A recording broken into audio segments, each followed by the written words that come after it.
Oh, and so it begins. Happy Saturday morning, you fantastic rogues. Let me jump on over and see who is where. Just going to head on over to the dashboard. Gonna jump on over to the content. Gonna click on that live button and see what we got. I don't see anything on there. I hope that it is working. There he is. Hello, Unsafe DB level. Hey, now we're talking. So we've got a bit of an interlude today. An adventure. Bit of a throwback. Some of you guys, this is going to be familiar hat. Familiar hat? Old hat? Old hat. What would the opposite of a familiar hat be? A strange hat? Hey, Dylan. Good to see you, man. Let me get this chat set up over here. I'm going to mute this for just 1 second so that we can pop out the chat. I'm going to, I am certain, learn a more efficient way to do exactly what I'm doing right now. But until that happens, I will continue to just pop out the chat in my own feed, which is a strange way to do it, but it works. So let's pop out this chat. And now that that's muted, we can unmute this. There we go. Not Blake Bray. Good to see you. So the adventure today is that I got booked for a straight up old-fashioned stage magic show. And it was a bit of a last-minute booking, and it's an important enough gig that I want to bring as much of the full stage experience as I can. It's a very small venue. We're going to be able to accommodate like 40 people, which is that critical threshold where it's enough people that everybody will want to volunteer for a routine. But it's small enough that you don't want to blow out the audience. So we're looking for, hey, Wirehead, good to see you, man. We're looking for material that isn't going to blow everyone away on the AV tech, but there's a few routines that will definitely need some AV. As a matter of fact, let's do a quick tour. That might be fun. Let's do. Ah, interesting. Hold on, I think I just learned something. No, I didn't. This is old hat. Interesting. That's interesting that I didn't learn anything. Let me do that. Let me pause this. And so we're going to go through kind of a rundown of old stage material and figure out which ones need which tech. So I'm just going to type in, actually, here you go. I'll just type in Brian Brushwood, full bizarre magic show. Why not? And then, yeah. Okay, so we'll jump back. Celebration of 10 years of Scam School, and we have saved our biggest gift for last. There's only two types of you out there. Those of you who have seen my live touring punk rock blood and guts bizarre magic show in person, and 99.9999% of the rest of you guys. If I could, I would hang out with each and every one of you in your living room performing my show for you, but it turns out I can't. Time is a thing, time and space. Still solving that one. Look, I want you to see my live stage show on tour, live and in person. But until then, we've taken all of the bits and pieces of the stage show that have appeared over the years on Scam School and put together the closest thing to seeing me live in person right now. All right, guys, my name is Brian Brushwood. I host a little show on Revision 3 called Scam School. And while we're on the subject of school, we're going to start off with a little bit of a history lesson. And a subject that I find people don't learn too much about. So this is interesting. This is here, let me take us back to. There we go. We'll do this shot for the moment. The fire eating event originally was built as a way to win over the audience. It starts off extremely, extremely low key, and then builds up to a place where there's a succeeding. Where eventually people are clapping and cheering for, not so much fire eating, but to the guy telling the story on there. But that whole dynamic got pivoted once I started doing big shows because there was a proper introduction, and all of a sudden, when I first did the fire eating, nobody knew that I was the performer. I would intentionally just be low-key guy setting up everything on stage. And then at some point I would get up to the point. Oh, I just learned about this bit rate stuff. Okay, cool. So that might be a thing for me to figure out later. Anyway, I would be setting up the stage, and each bit of setting up the stage was part of the story. The story began before anybody knew the story was beginning. I first saw that with Penn and Teller, who got their start in street performing. And so everybody would pack into a giant full auditorium, and they wouldn't have an introduction. This is early 90s, but instead just sort of be in the audience, having somebody inspect a straitjacket, and very immediately everybody would get quiet, start paying attention, and then without any preamble, there would be a lot of fussing around, and then suddenly they would start the show proper. I didn't intend to model exactly that, but now I realize that almost certainly was the inspiration for what I was doing with the fire eating, setting up all of the bits of the stage shows. And as we, oh, by the way, Wirehead, I need to figure out exactly which one of the characters from the Electric Lounge days and beyond you are, but it was great because there was enough interesting things happening, including the part where I'd have to light a torch, verify that it worked, and then I would just casually put it out with my hand. But that was not part of the show. But it was the kind of thing, because the venue had no microphones, they performed without the use of steam and electricity. It was this excellent kind of gift of like something interesting is happening.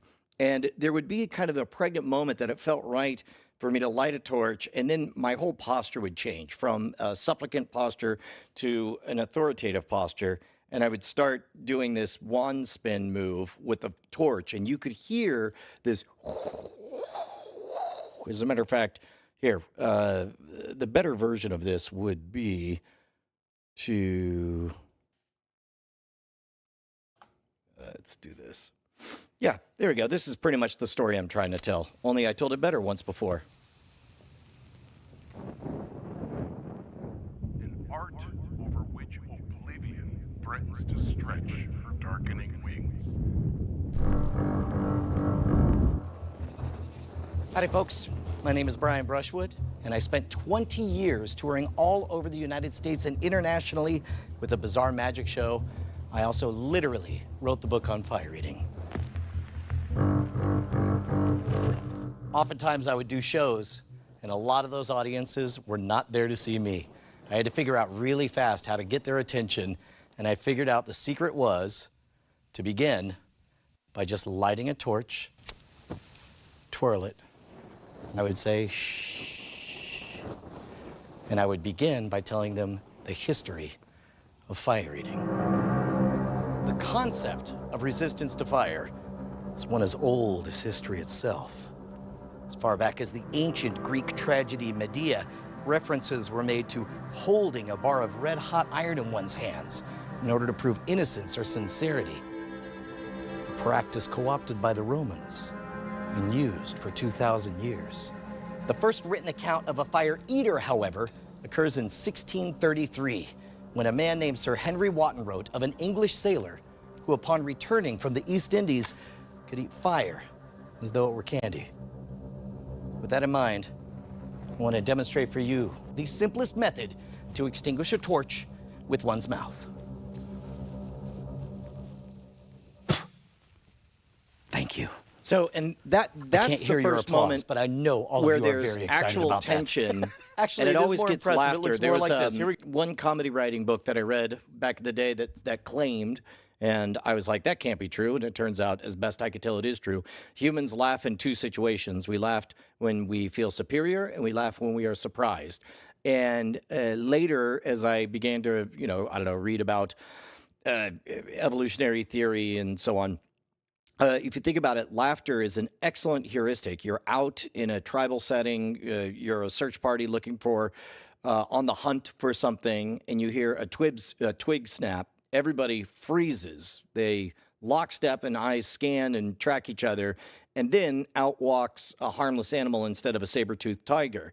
That tension on a primal level gets released as laughter because you feel, number one, you're surprised that it was something so innocuous, and you feel superior. It's not a threat, and then you're able to show that with laughter.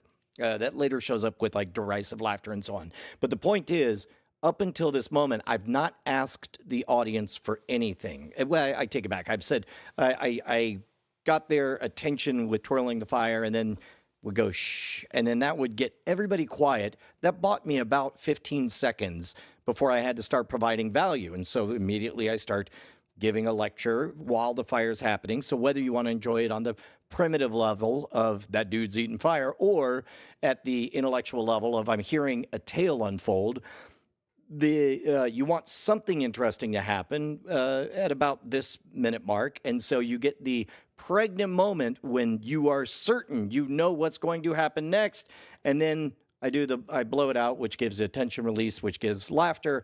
And then all of a sudden it resets the counter.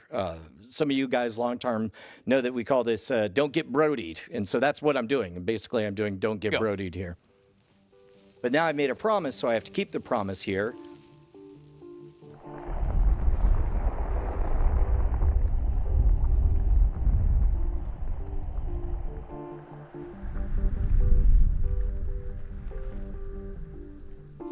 There we go.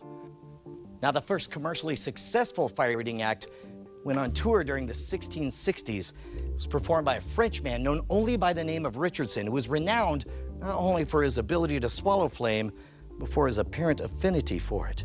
It was rumored that his teeth and gums were so calloused and immune to heat and flame, he could actually hold a burning torch between them, just like so. So again, we also have another pregnant moment where every time there's a moment that everybody is convinced that they know what's about to happen. After all, I just said that this guy would hold a torch between his teeth. I lean back, my choppers open up, the flame approaches, and then right when you're convinced you know what the next 10 seconds look like, that's why I break the pattern right now. So again, I want to keep you on your toes, keep you engaged. At which point, and this is totally true, people would spontaneously post his routine to Reddit. It was amazing.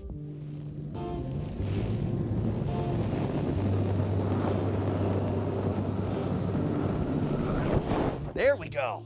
Woo! Now, by the 1800s, we come to a time that some people call the golden age of fire eaters. This is a time when performers with names like Yamadeva, Qingling Fu, or Xavier Chabert, the Fire King, these individuals shifted the focus of fire eating away from the tolerance of the heat and the flame, and instead moved it towards the artistry and the skill with which one manipulated them.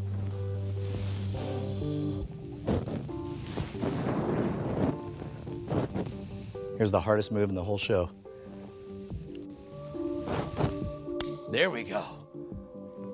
Now, by the 19... That's also an intentional kind of mystery building moment, because it's true. That is the most difficult move in the show. Not so much to snuff out a flame, but to snuff out two at the same time and under fire. At this point, it's less of any kind of magic performance. It's more of a juggling routine at this point, and you do have to absolutely nail it. 1920s, we come to a time where fire eating took a nosedive. In fact, Harry Houdini, of all people, called fire eating an art over which oblivion threatens to stretch her darkening wings. This is a time when fire eaters were kicked out of the theaters, now into the streets, where in order to draw bigger crowds, they began performing increasingly dangerous stunts like the tongue transfer.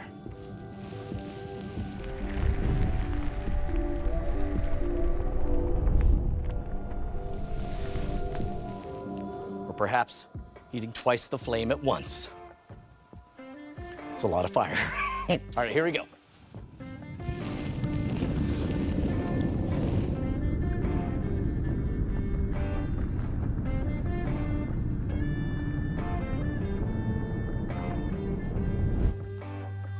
Whoa, boy! finally, I'd like to conclude this demonstration by showing you the single most difficult and dangerous fire eating stunt. This one's called the human candle.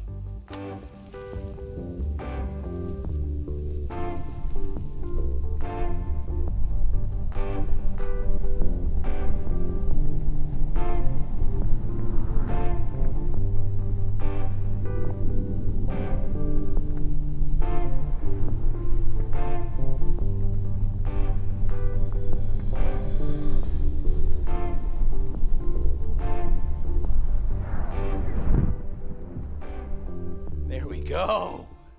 Now, this is usually the point where I ask the So, in theory, this is the end of the show, and you can see me doing a meta narrative on this, where I'm calling it out, but basically, this is secretly the best move in the entire thing, and it's positioned as just an afterthought on the here. audience, do you want to see more? At which point, I can't hear you guys. I'm going to assume you're all posting nice things in the comments. You know what? I say that applies to right now, too. Good comments only. That's what I'd say. You know, I wrote a book on fire eating, and when I did, I discovered a combination of feats that's become my favorite thing to show people. Check this out.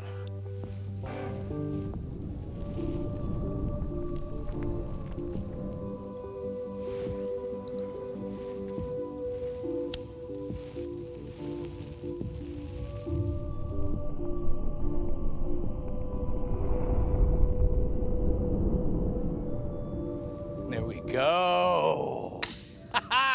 Now, at this point, hopefully, we've captured the attention of everyone in the room and they want to see the rest of the magic show. If you are in that camp, the whole show's over at scamnation.com. Head on over there.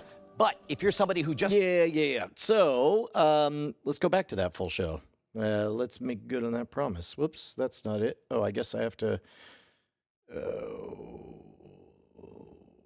let's jump back. Let me get this guy right here. There we go. So, yeah, I'll start the show with that one. That one I know where all the props are. This one, it'll be interesting to see how this one plays now that I'm a bit more grown up. But in the early days, it's so important that you break expectations.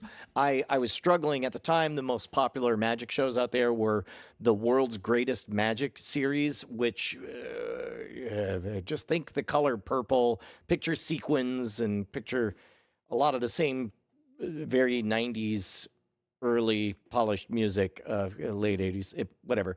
And I wanted to be Pepsi to their Coke. I wanted to be the opposite of that. As a matter of fact, it's kind of obvious at one level, but then you read enough marketing and branding books. Jack Trout championed what he called positioning, which is like real estate in other people's minds. And if Coke, whoever's first tends to be first. For example, my guess is everybody, go ahead and type it in the comments if you get there fast enough, knows who the first person to fly solo across the Atlantic in a plane was. In fact, we'll give you a chance to write it in the chat right there. Who can name me the second? Nobody. First is first in the mind, is first in the hearts. However, you guys can name the third. Hey, Omega Alchemist, you can name the third one because if you can't be first in a category. So the rule is be first. If you can't be first, know how to be second. And the way you be second is by being the opposite of the first. Coca-Cola is pure Americana. It's sitting on the porch with Grandpa. The moment you crack open the top of that bottle, you hear that tss, and you're transported to old-fashioned USA, which is why Pepsi didn't really start doing well until they said, screw you, Dad, we're the choice of a new generation. And they began to position themselves as the choice of a new generation. And that really started around, third is Amelia Earhart because first in a category of first woman to fly solo across the Atlantic. So at any rate, once I realized that's what I was doing is just as Copperfield was always going to be number one in Magic and Penn and Teller needed to play Pepsi to his Coke. Although interestingly, as Penn Jillette has pointed out, what was counterculture is now culture. And so they now have to play a different role because Penn and Teller are, depending on how you want to count at the top of the heap. Hey, Perk, good to see you. Which brings us to this trick.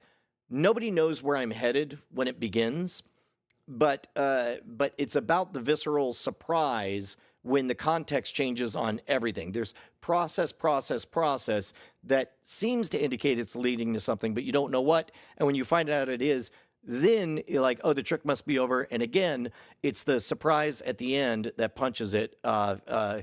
One thing about this is, boy, were these mics blown out. That was a loud venue. This was a lot of fun. There we go. Ron, you're going to grab just the tip of that nail. All right, there we go. Hold on tight. Don't fall over. All right, there we go. Hold on. All right, go. And that is a souvenir for you, Ron, of today's show. Let's hear for Ron Richards, everyone. So I spent years supposing that there was I don't know. It never occurred to me that I had a unique gift for doing the human blockhead. I just knew that it was unpleasant to see stuff plugged into noses. As a matter of fact, I've had nurses tell me, like, look, I do this for a living, but there's something about the unnatural way of this setup that really tweaks me and I can't handle it. So anyway, this is a case of deliberately making the audience uncomfortable, but it is in service of the next laugh because we have to have tension so that we can have the release. And let's see what Check this out. Make sure it's exactly what it looks like. Do me a favor, buddy. Make sure that's solid that's concrete interesting. all the way through there. Is that So in solid, this case, we're playing these all out of order chronologically. You could tell that the production's a lot better. There's OMG Chad. But they are arranged in the order that the stage show is. I don't think I'll be doing this one today because this one I phased out once I got too many concussions on stage. I remember the next day driving to the airport and thinking, why do I feel drunk? That's really weird. Turns out I had had a concussion the night before. Logically, there would be issues. Oh, let me play. All right, guys, we're going to go on three. Count with me. Here we go. Ready? 1, 2, 3. And nobody cares. All right. This one, all things being equal, I probably wouldn't have recommended that I do in a big venue because absent the visceral nature of that thing cracking over a head, it plays a little bit weaker. Like in person, it's really something you're like, that dude is just bashing a brick on his head. But at a far distance, you're like, that guy is telling a story about breaking a brick on his head. Got one question for you guys. Are you ready to see something absolutely sick? So this one is a direct homage to one of the most influential moments in my journey on magic. Was I saw the Jim Rose Circus Sideshow in 1992 outside of Houston, Texas, and they had a guy, Matt the Tube Crawley, who would pump his own stomach on stage. He would ran a tube down into his belly, and they would have a giant funnel that they poured all this stuff. They would literally take a plunger and pump everything into his stomach, and then they would pull it all back out, mixed in with the bile from inside his guts.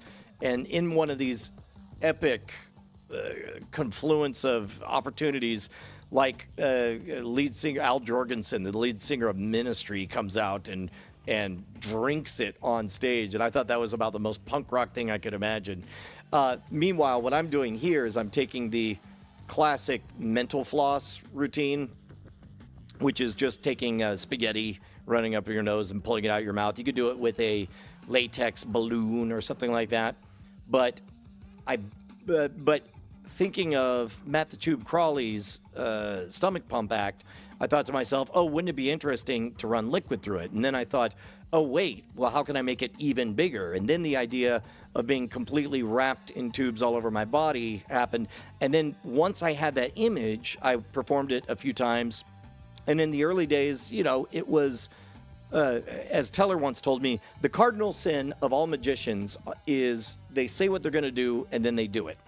And I needed to figure out a way to avoid that. So instead, all of the language I use, at no point do you have any idea exactly what's going to happen. All you know is that it's called the human crazy straw, and you see the pieces. Okay, we have a tank, we have a liquid, we have a straw, and then this is the turn. This is the surprise. Yeah, don't do it with a milkshake. Don't do it with eggnog. I learned that one, John. I really love the fact that there's a shorthand to figure out who the real ones are in the audience who know those stories.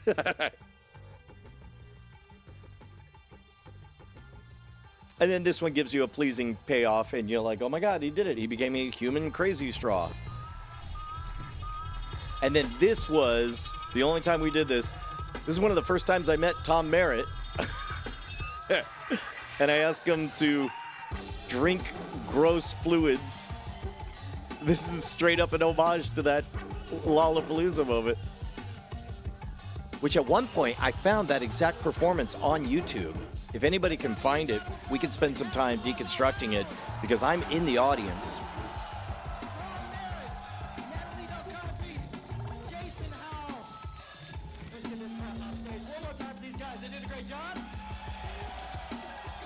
All right, guys, here's the thing. As much as I love doing the weird, twisted, freaky stuff, as long as I can remember, I've always wanted to do freaky magic, but when I was a kid, I never had any money. I had to buy stuff at garage sales. Okay, so this one here, and I will do this one today. Let's see. For the set list, I'll do the fire eating and the human blockhead. I don't want to make it too unpleasant for anyone because these are friendlies. They're happy to see a magic show.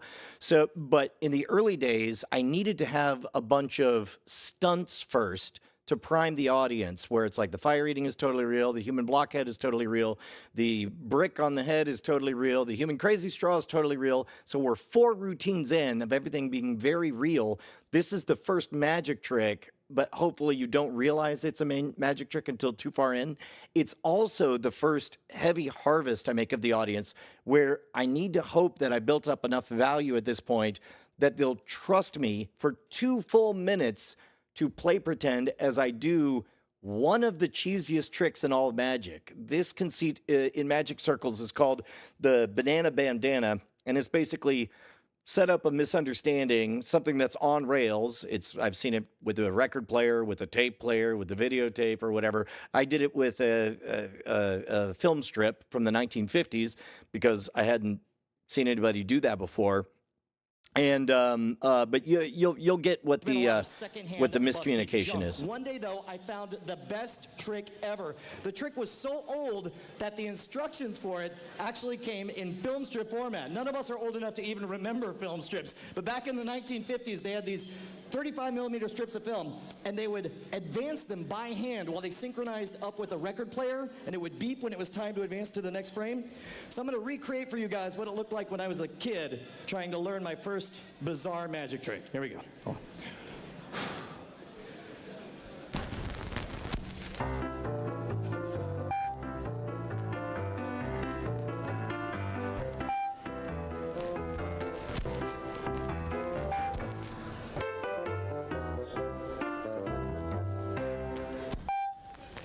Magic. What is magic? Magic is an ancient and mysterious art. Magic is also a fun, hilarious, and wacky way for you to entertain your parents, the postman. Yes, even astronauts are amazed by magic. But how can you use magic to entertain all these people? The idiot skewer through tongue trick. Yes, everything you need to perform this incredible illusion is included in the box. Start by selecting a volunteer from the audience and politely asking her to join you. Let me get a girl to help me out. Is there a girl who wants to help up here on stage? Some of you need to check again on your gender.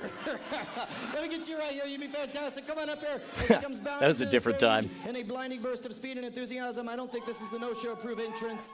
Let's see if we can make it work. There This we go. is also My name is Brian. this What's is your the first name? time I ask for a volunteer from the Emery, audience, let me get you and I right need here. somebody We're gonna learn how to do a to trick. trust Ready, me. Emery? So Perfect. that's Here we also go. why Stand. there's There we go. a few Here we go. routines in advance.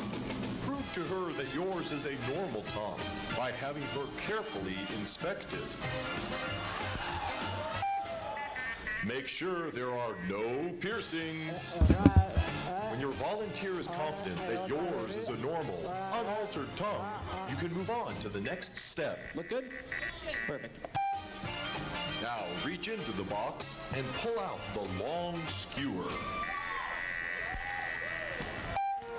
Just as she inspected your tongue, have your volunteer carefully examine your skewer. Make sure it is completely unaltered and ungimmicked. Right. When your volunteer is satisfied that there's nothing tricky about the skewer, you're ready to begin. Look good? Perfect. To perform the incredible skewer through tongue trick, simply grab your tongue with your left hand, hold the skewer in your right, and stab the skewer directly through your tongue. That's right, stab the skewer directly through your tongue. So this is the moment where, as far as anybody watching is concerned, there's no reason to not expect this to be real.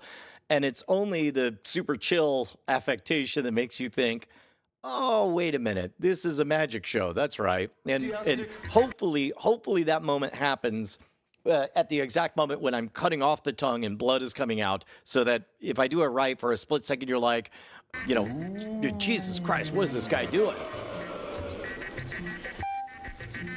But what the audience didn't see is that you never really stabbed the skewer through your tongue at all. You really switched the original skewer for the gimmicked one in the box. Aren't you clever? If by mistake you forgot to perform the switch and instead stabbed yourself with the original skewer, don't panic. Simply reach into the box and pull out the pair of emergency shears designed for just such an occasion. Take those emergency shears, hold them up to the problem area, and simply cut it off. That's right, cut it off.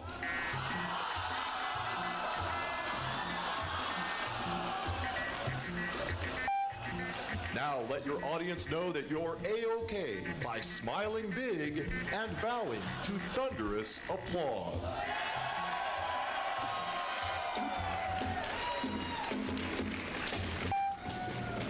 Now you couldn't have performed this illusion by yourself, so thank your volunteer by giving her the skewer.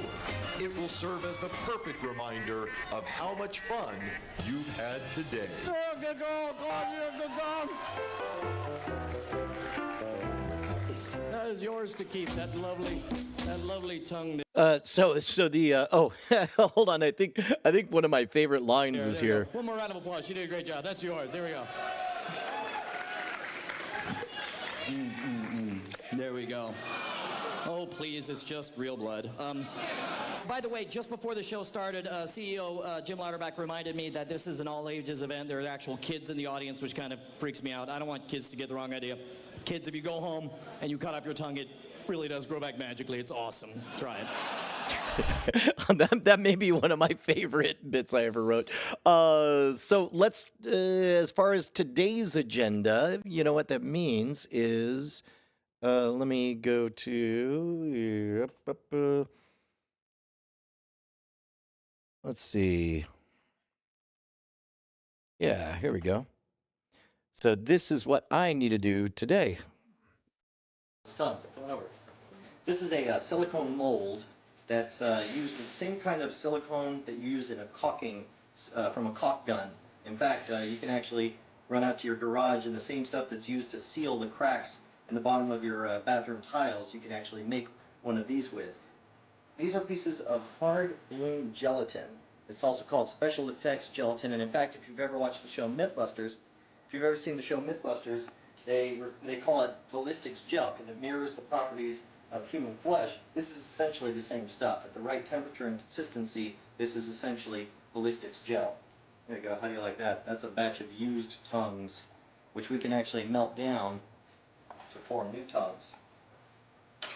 We're going to take a few of the pieces, we're going to shove them inside the silicone mold. We're not going to be over full or anything. We're just going to have enough so that when they melt, they'll fill in the bottom of the silicone mold. Now the hard bloom gelatin immediately starts to boil very quickly, so I'm only going to zap it literally for maybe 7 seconds. I'm going to keep an eye on it, and the moment that it starts to bubble up and over, I'm going to hit stop on this. And you can see in here already, we have kind of a soupy mess. Now the problem, you don't want to touch any of that stuff because the silicone mold itself does not get warm, but the hard blue gelatin is very, very hot, and if you touch it, it'll stick to you. In this case, it's just cool enough that it's not really burning you, but that stuff can get you down.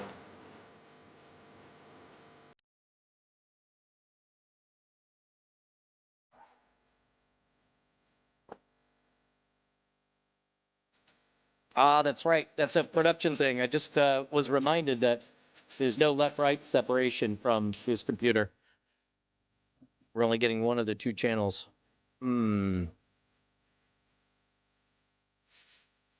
That's good to know.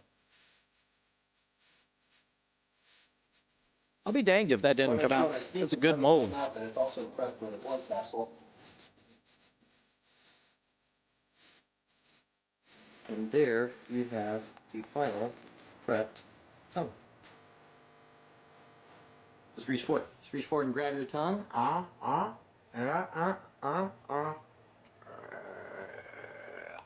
Yeah. So I may have a spare old used one, or not used one. Actually, if I do have a used one, that'll save me a lot of time because then you could take a used tongue, put it back in that mold. All you got to do is zap it just long enough for everything to remelt, and it gets all of the texture of those taste buds on there, which is, it refreshes it. Looks super good. So, well, I guess I should be writing this down. Hold on. Let me grab. Yeah. Okay. So we got fire. We got everything. I don't need background music for fire. Nail. We got everything. Skewer. I checked last night on the laptop. I do have the video file, but what I wanted to do, if we have time, is to set it up. Remember, we were talking about the cues, so we'll see how much time we have, but I was thinking I would set up all of the sound cues on the laptop so that I could just stomp on this instead of my old, well, I mean, there's no way, it would take too much time to salvage my old ancient version, but Skewer has AV and tongues. I have to make new tongues. And also, I guess I have to find OxyClean because that OxyClean will immediately get rid of all the red all over my face. Yeah, let's see. We're going to do an experiment in ESP, so I need to come out and I need to find 2 individuals who strike me as being exceptionally psychic. So I'm coming around, I'm feeling for psychic vibrations. Yeah, I'm gonna skip past this one because this is one of the first routines I ever wrote called Sympatico. It really does involve 2 random people from the audience. And speaking cleverly, there's a awesome information inefficiency. So the audience gets an amazing trick, and no one person knows how the whole thing works except for me. It's really neat. But we'll break that down in some future time. This one I'm definitely gonna do. But it makes me think back to when I was a kid, and I wanted so bad not only to believe that psychic powers were real, but that I had them. So I'd make up all these tests to see if I had ESP. You know what I'm talking about. You're sitting at the kitchen table trying to guess what the next card is in a deck of playing cards, that kind of thing. And in the middle of doing all these tests, I had an experience. And while this experience didn't convince me that ESP was real, it did convince me that sometimes you just get lucky. Let me show you what I'm talking about here. Let's turn that up. I was so bummed when this song became popular. When I picked it, it was because it was in Donnie Darko. But then it became, I was actually at the Epic Mega Games launch event for Gears of War, where they were so excited they premiered the commercial that was going to run all over the place. And I heard the first few notes and I was like, son of a bitch. Just like that, this routine went from being the routine that introduced this song to most of the audiences to derivative music from that commercial that was interrupting their favorite show. Yeah, we are prepping for a gig today, Rinko. I find it kind of sad. The dreams in which I'm dying are the best I've ever had. I find it hard to tell you. I find it hard to take. When people run in circles, it's a That whole beat. That's right. That whole beat is a big ask because essentially nothing happens for a minute and a half. And then we have to have this transformation moment. And now it's a game between me and the audience of figuring out who's piecing it together.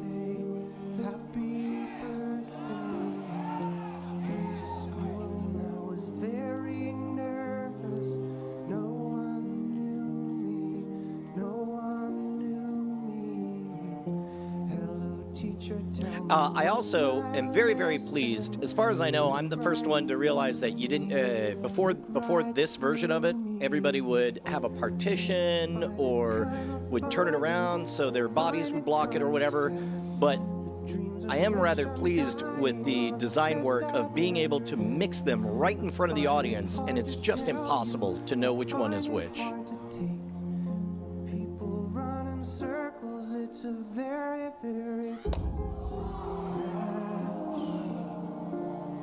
And that moment is visceral. You'll oftentimes get people yelping with the tension. The only thing I'm not thrilled about this one is just the reputation this trick has, because everybody knows the failures. That's probably partially my fault for creating the biggest hoax on it. And okay, but for that one, let me jot that down. Let's see. So I'm gonna put Sympatico. I gotta get the stuff for, hold on, yep. Hey, that's working. Sympatico, I need tripods, I need the poster board, I need markers, blindfold, box, and I guess there is music cues. I may end up just training somebody to what to play in order, which is something that doesn't play too weird as long as you have a small enough audience, which I think we do for this one. So Fire, Nail, Skewer, Sympatico takes us into the mind reading block, and if I do knife, I got to make sure I have, those are Dart brand 44 TJ 32 cups.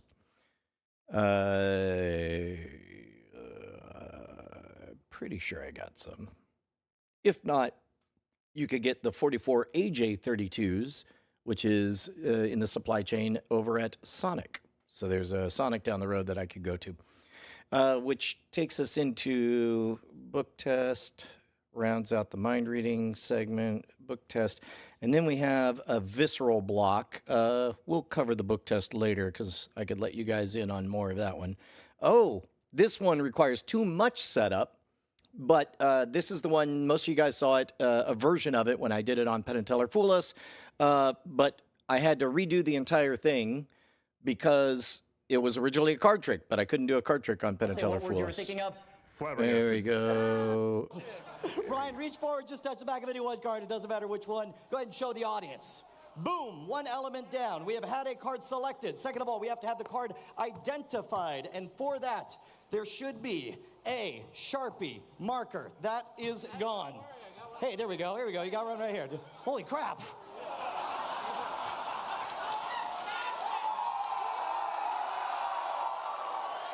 You're the freaking wizard. What the hell is that? Do me a favor, buddy. I want you to nice and neatly print in the middle of your card. Neatness counts just your first name in the middle of that card. You got it? All right, and by all means, take your time. So we're 2 down. We've got a card selected. We have a card identified. Once you've printed your name on there, I want you to fold it in half with your signature on the inside. You got it? Excellent. Fold it in half again a second time. And now here's where things get interesting. We had a card selected. We had it identified. Now we need to lose the card. Traditionally, this is done that's by hilarious, throwing the card Dylan. somewhere back into the deck. We're going to be a little bit more esoteric here. Here's what we're going to do. You'll notice the card's already away. No opportunity for a switcheroo. We're just going to go ahead and heat this puppy up here. You can see some people think that this is like magic flames and it's not really burning, in which place I say, screw you. So it's clear. Now, the problem is your card's not gone. I mean, it's all burnt up and it's got ashes here, but we want to lose your card, and I mean lose. So we're going to chop up all these ashes just like it's like a goddamn cooking show up here. Oh, yeah, that was before I had written my my favorite line, which is, I'm going to chop these up like I'm a ... methed out Rachel Ray. Really are going inside the bowl. You see that, Ryan? Now we get to the most important part. Ryan, do you like chocolate pudding? Hell yeah! Well, good. I love this guy, dude. We're going to take the chocolate pudding. We're going to drop it right on your card. That looked lovely. I'm going to mix it up here. Do me a favor. I just want, just taste that. Just taste that. Just, how's that? Yeah, it tastes fine, right? Do me a favor, buddy. I want you to wolf that down as fast as you can. The faster you eat, the more they're going to cheer. Watch. That's also a trap. Like, this whole thing, like, imagine just... like, I'm just getting someone from the audience and making him eat a burnt-up card. But you'll notice this is a little bit of stage hypnosis. It's a series of yeses, and at any given moment, it's easier to just keep going forward than it is to pull and go back. I think we could agree, Ryan, that it would be extremely difficult for me to retrieve your card. This is also great because we're communicating in 2 modalities. Ryan, do me a favor, buddy. I want you to lay down on this table with your head down at this end, your feet down at this end. Come around right up in front. There we go. Have a seat right here. Head over here. Head over here. Tail's over there. There you go. Go and lean. Make yourself comfortable. Yep. By all means, make it as awkward as you possibly can. There. Put your feet right here, and your head goes there by default. There we go. Now we're getting somewhere. There we go. Lay all the way down. We'll make a spot for you. Oh, that's great, Rinko, that you had that aha moment. There we go. Stop flexing for the ladies. Relax, relax. You see, you're not ticklish. Like, tickle. All right. That wasn't professional. All right. Here's what I want you to do, bud. This is going to feel a little bit weird. It may pinch just a little bit. And I'm sorry, this water is cold, dude. I'm sorry. Yeah, I know. Yeah, it's cold. This is going to feel a little bit weird. Just relax. Here we go. Oh, yeah, there we go. No, John, that's not the same guy. This one, I really do grab a random volunteer for the audience. According to plan here. Here we go. And that's, I don't know what the hell that is. Let's get one of this. When I did it on Penn and Teller Fool Us, I had to be a little more coy about it being a condom. I trimmed off the obvious condom ring. That's weird. How the hell did one of those get in there?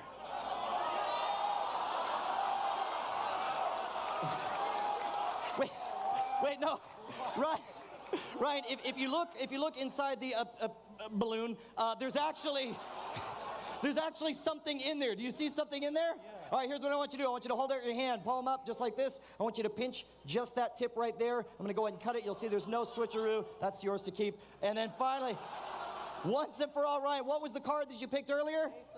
The Ace of Diamonds. Would you verify? Is that the Ace of Diamonds? Yeah. Second of all, would you look right there printed in the middle? Is that your name printed in the middle of the card? Yeah. Let's hear it for Ryan. He did a fantastic job. Yeah, that one's a lot of fun. Very easy, but boy, look at how many little bits and pieces there are. 2 bowls, the water, the table. Like, people to join me up here on stage. That tech is just extreme. Let me get this guy right here. It's like for 5 minutes of on-stage performance, it's got to be, I don't know, 30 minutes of setting everything up. This one's self-contained. The only thing I worry about is who wants to see. Maybe this is me being overly cognizant of turning 50, but pointed at the nail at all times. That way, but it's just such a good routine. I'm gonna still force everybody to watch me shove a nail in the back. Or in my eye. Play-by-play every single thing I do, starting right now. This is another case of what was a weakness in the routine becoming a core strength of it. Taking the nail closer to his eye. He's putting the nail under his eyelid. Because nobody could see it, and instead the whole routine becomes about them selling it. You're doing great. Keep going. Keep going. Keep going. All right, he's touching his eyelid. Dislikes. I love the idea. His eye where he put the nail. He's sort of like freaking out a little bit. All right, he's touching. Oh, wait, wait, I see a nail. Oh my goodness. I also Is like that a the nail fact there? that it really gives an authentic opportunity to shine for a random member of the audience, who, by the way, self-selects as being a loud, outrageous person. For a hell of a long time. So we'll say, Let me get Brett Amtrak around Seville. Let's make some noise for my friend Brett here. Brett's gonna walk that thing out there. I want you guys to check out that bed of nails and make sure it's exactly what it seems. I want you to actually reach forward and touch those nails. I want you to see that they're not filed down. They're not made of rubber. They're not contoured to fit my back. I want you to appreciate. I think that I this pretty did much an entire looks 2 like weeks hell. of the Russian push-up A lot of regime people wonder where the bed of nails came before from. Bed of this nails dates back performance, over 2,000 simply years. It was because I established by knew East Indian Hindu fakirs that this who footage originally was going to used it stick as a around for a long device to time. focus their skills of meditation and spirituality. It wasn't until the 1800s that it came to America and became the crowd-drawing ballyhoo NRVD. we know it today. First of all, Free club if you haven't forever. taken a physics class, here's how the bed of nails work. You have enough nails, the weight of your body is spread out over the nails, so there's not enough pressure on any one nail to actually penetrate the skin. So as a result, it's very unlikely that you have very many bed of nails related fatalities. But there is a lot that can and does go very wrong. First of all, if the performer lays down too quickly on the bed of nails, or if too much weight is placed on him, he'll immediately be pierced, damaging internal organs and causing a bad day.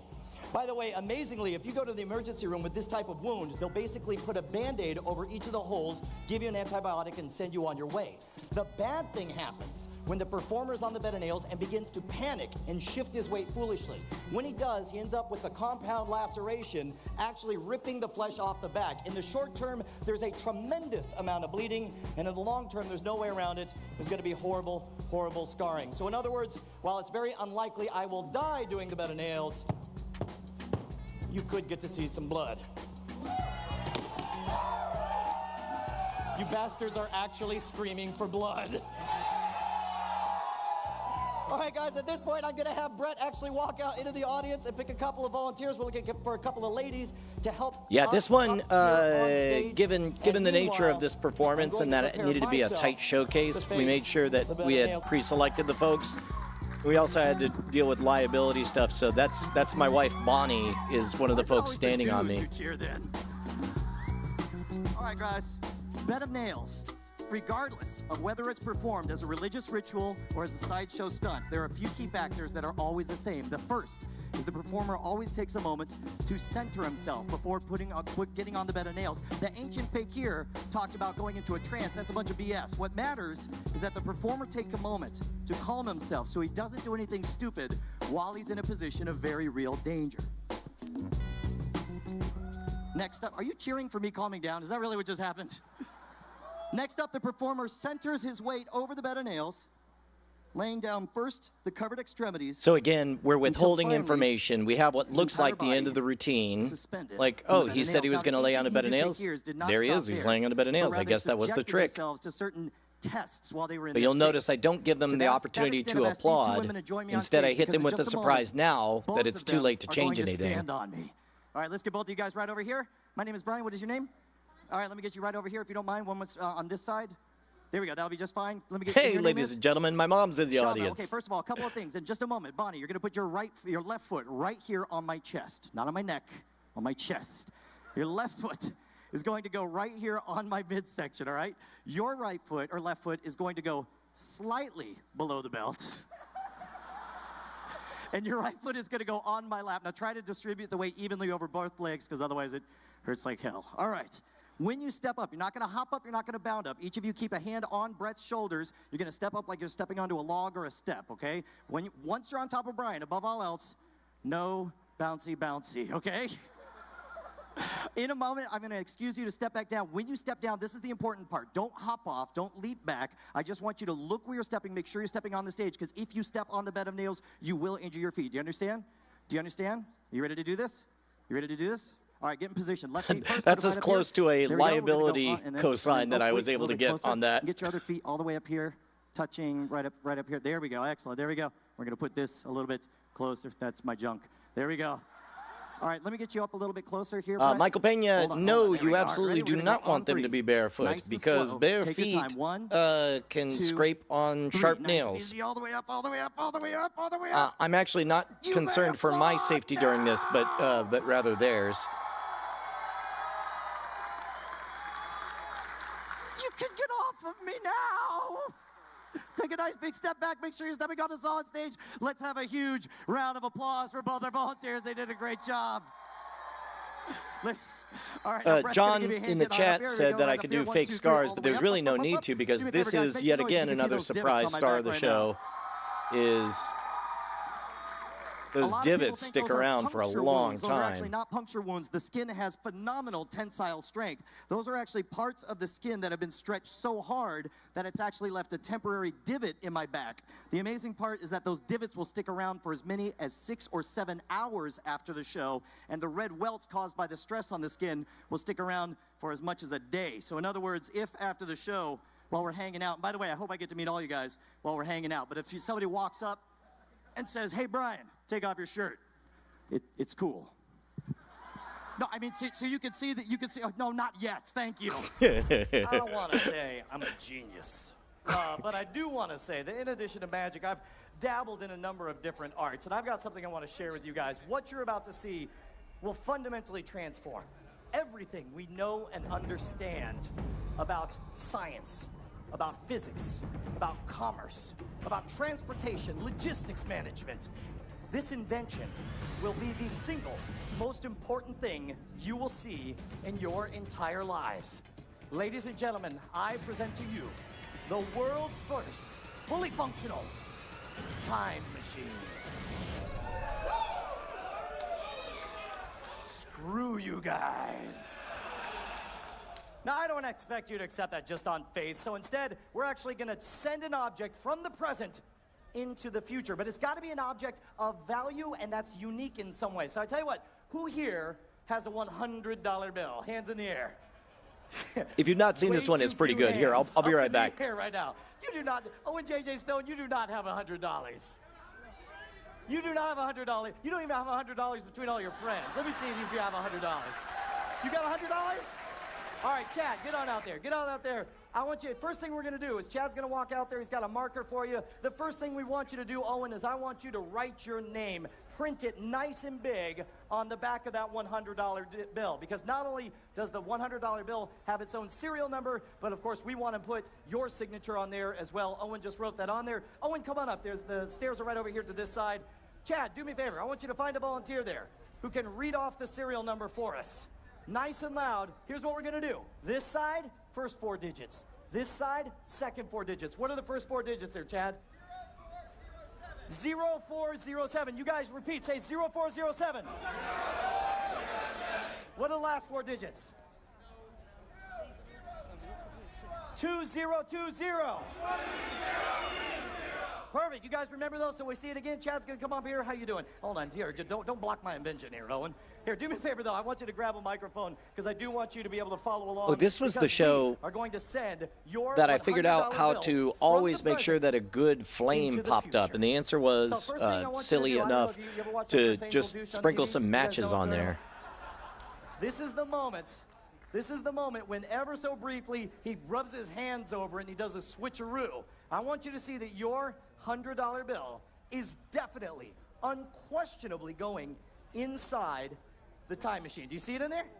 Why is there cotton in the time machine? Don't worry about that. That's all magic. That's magic cotton. All right.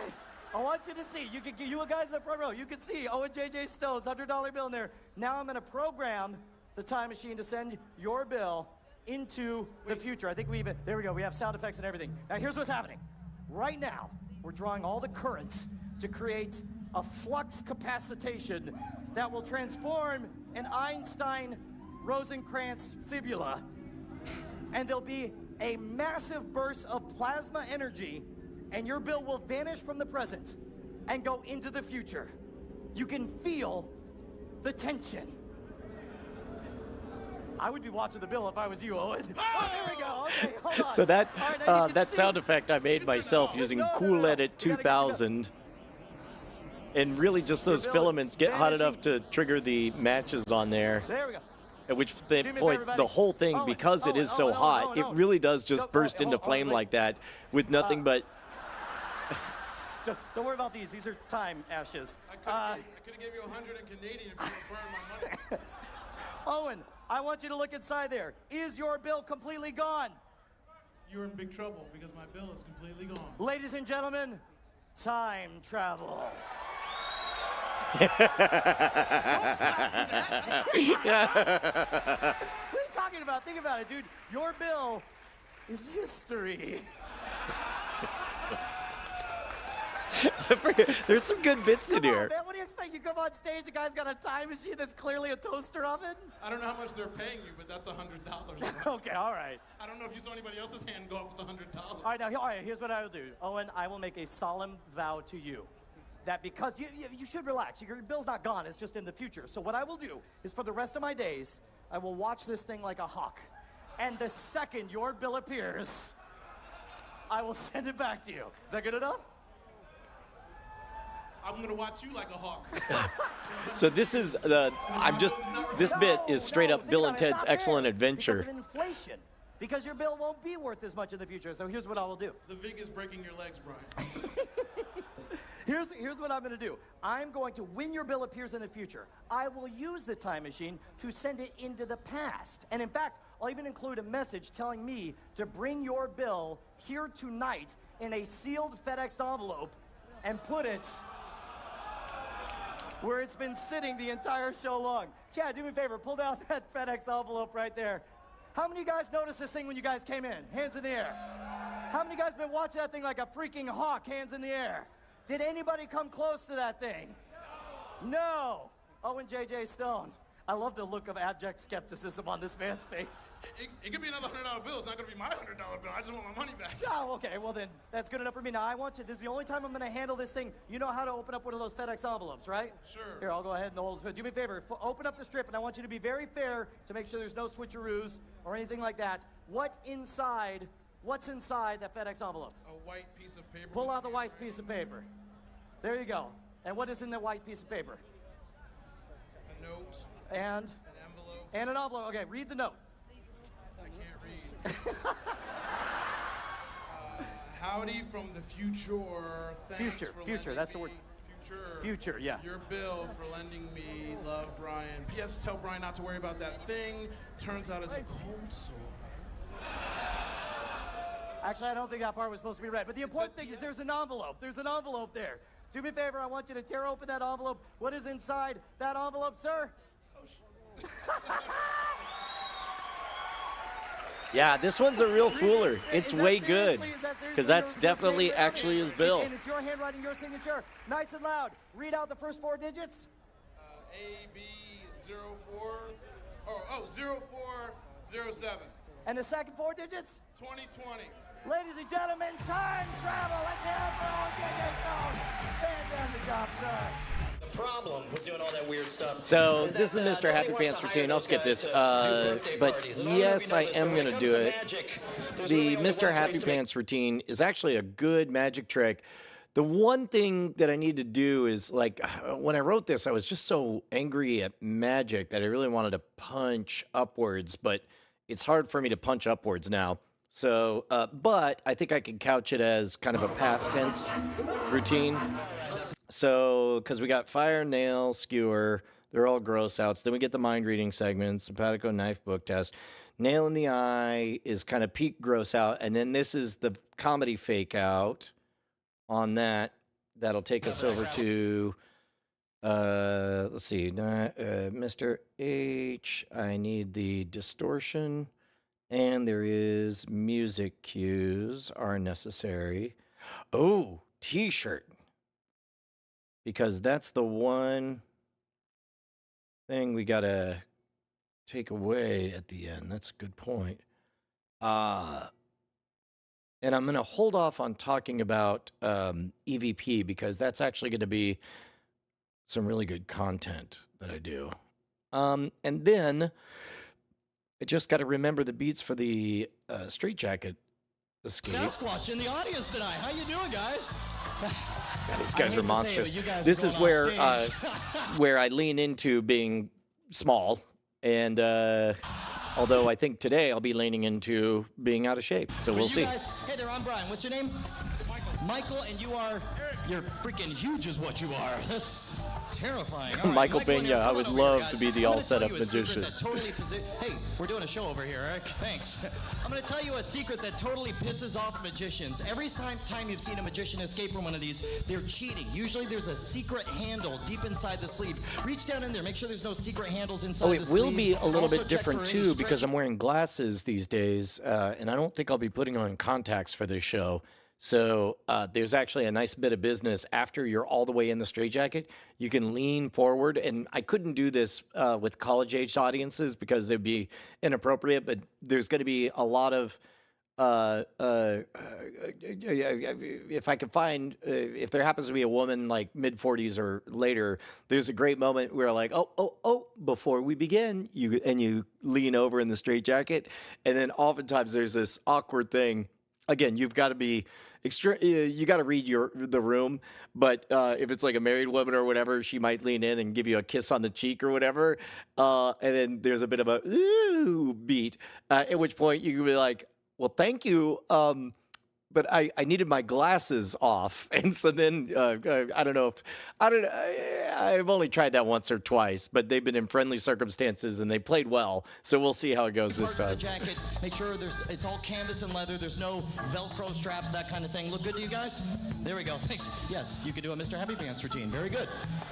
Straight jacket goes on from the front just like so. If you guys come There's around to a the back, few of you'll those see there moments are that 3 play buckles almost at the like back. I'm They were being just like the snippy buckles with the around audience, waist. but in a live event, it's so important that you guys know that the audience can go feral at any moment. So you have to give a little bit of those corrections here and again, especially in a short showcase, because in a stage show, it would be pure respect and kindness out of me, because that's the dynamic. Like, they all paid good money to be here. They don't need to be bossed around and corrected. However, this is what I think of as a hostile audience. Nobody was there to see me, and I only have 25 minutes in each of these showcases. So there needs to be a little bit of gunslinging when it comes to establishing hierarchy. Eric, make sure you grab the end of this sleeve. You guys pull apart. Let's get some good tension here. Okay, it is so not a contest. Because I will lose. On the count of 3, you'll cross over in front and meet at the back. Mike over top, Eric under my Yeah, right arm, AJB little caught bear it. going Yeah, through this is Sasquatch's cave Groove over here. You Holmes. got that? All right, ready? 1, 2, 3, cross over in Which front. I just realized means this entire stream will have to be non-monetized. Strap on my right arm, you're gonna thread it through that steel grommet there in the left arm. Once it's threaded through, you're gonna pull it back around, and here's the most, oh wait, you gotta thread it before you start yanking it. Yeah, this is the other thing, is oftentimes, and for this gig, I'll have the runway where I could take time and they'll wait for complete instructions before they start doing stuff. In a rowdy situation like this, you only get a few words to say, and it's a delicate dance because you want them to be bullying you and to manhandle you. So you want to get them to take action fast, but they have to, at the end of the day, strap you into the straitjacket correctly. I love it. And by I love it, I mean screw you. That's, there we go. Damn it, now I can't breathe. All right. Finish threading. Yeah, that they through, did a and good now job we on get the to straps most too, because part. if they do it You guys right, can it flip a is coin. just You're deciding who gets unbelievably to do it. tight. But I need one of you to reach between my legs and grab that. Somebody's eager. That's a little disturbing. That's... All right, Eric. It's a tiny wiener joke. That's not right. That's... So there does need to be kind of a playful in-the-momentness to all of this, because it is an inherently... I see a lot of cruise ship magicians doing this stuff, and it's so on rails and by rote that they forget to be present in the moment, and as a result, it just reads as so much process, whereas there are some genuinely hilarious moments when everybody's on the same page vibing. You're gonna pinch it with the teeth on top and thread it outward like it should look like. Okay, you got it. Now, you're going to start pulling down to the ground, Mike, with even pressure as far down as it'll go. Straight down, Rinko, it used to be that you could buy straitjackets from the manufacturer. I think I say this in a minute, but in 1995, as I was learning this stuff, they changed some federal laws to where you couldn't buy them straight from the manufacturer, which means it's essentially just a little kabuki dance. You buy them from a medical reseller, and I used to think like I was pretending to be a clinic or something, but ultimately they didn't care. They're like, whatever. It's similar with alcohol distribution. Alcohol creators are not allowed to sell directly wholesale. They have to get wholesale to a distributor. The distributor has to be, it's theoretically like a 3 branches of government thing. They're doing, in 1995, the FDA instilled a similar thing for medical devices. Standard for straitjacket escapes at 2 minutes and 8 seconds. Tonight, I'm going to try to beat that record and escape in under a flat. It's a good 2 line, minutes. Wirehead. If I fail to escape in time, I will give all of you a copy of my book, Cheats, Cons, Swindles, and Tricks, 57 Ways to Scam a Free Drink. So normally it was refuse to pass the hat or refuse the fee, but they don't have a buy-in on that. The record of Houdini. All I ask is that you guys go absolutely freaking nuts and follow me at Twitter. So again, these are different asks for a different audience. But in this case, I mainly just want to play this because the music is actually from a video game, Interstate 76. Nowadays, I do kind of some more generic music for more audiences. Perfect. You guys ready? Let's try that again. Are you guys ready? Get set, go! This is the hardest part of the routine, is not the escape, but the making it look good. This is an extraordinary high-intensity single-person workout. And if it ever gets boring, it means I'm actually in real trouble, because there's a bunch of gated moments where stuff can go sideways. And you have to wait for that gated moment. Like the biggest moment that I'm worried about is the moment when I've got to access, when I have to find out whether or not they've correctly strapped in the crotch strap. Because sometimes if they, just tie a big old farmer's knot, then there's no way to get out in time. But I can't find that out until there's only 20 seconds left. And this was one, I forget the context of it. Oh, I remember what it was. It was somebody escaping from chains who did something really neat.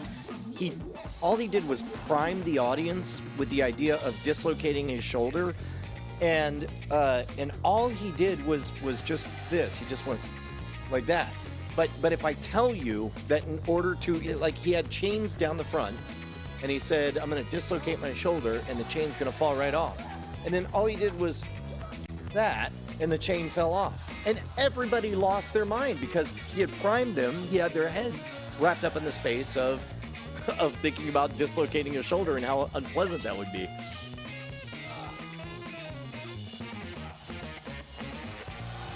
That's right. Isn't that the opening scene of Lethal Weapon? Yeah.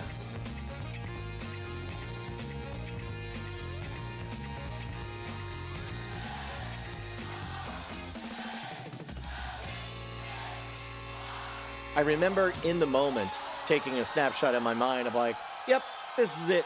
This is as good as it's going to get.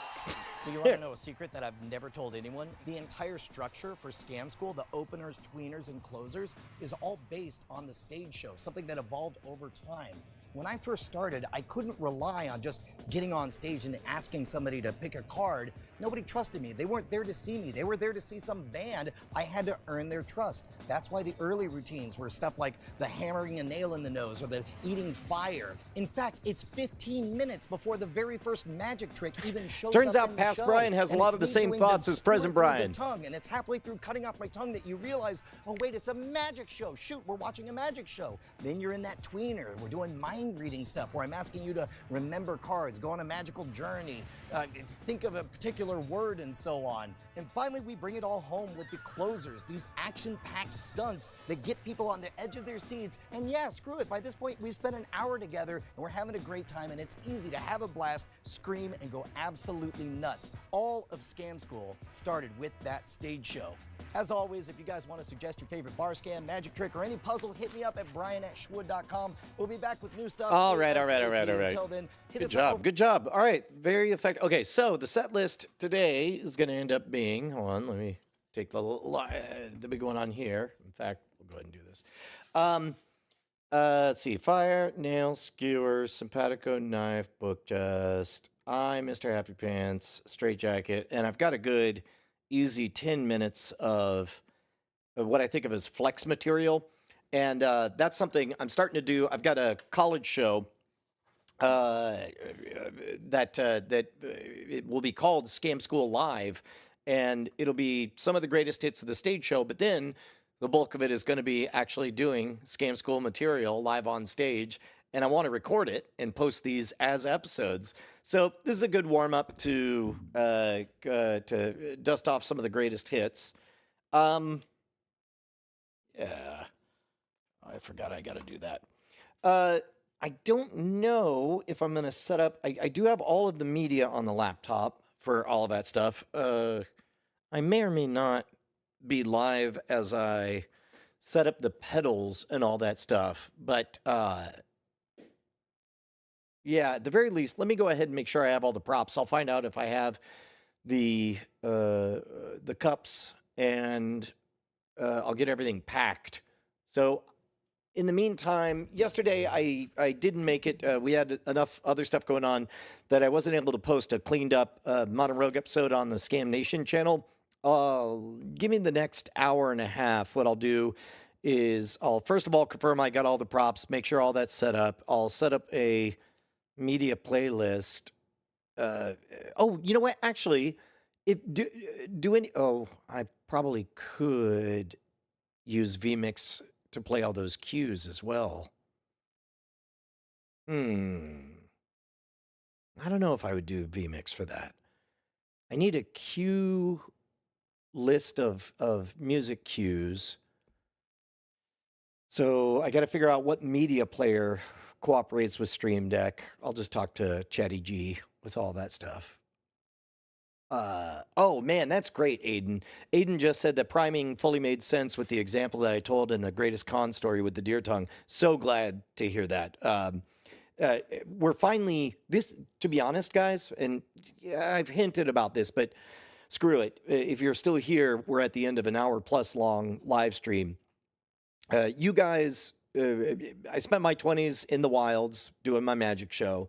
I came onto the scene just after I turned 30 for you guys, and I played the scoundrel, and then I played the warrior in my 40s, and now as I get ready to turn in my 50s, I'm going to play the gentleman, which means just letting you guys on the inside of all of the thought processes on everything. So if you guys have any questions or any projects that you're working on, the more of that stuff, the better.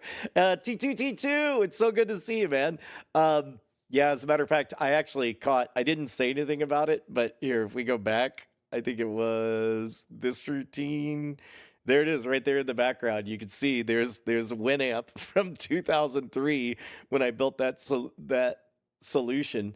So if not Winamp, now that we actually have something that works with Stream Deck, just drop me an email, brian@schwood.com.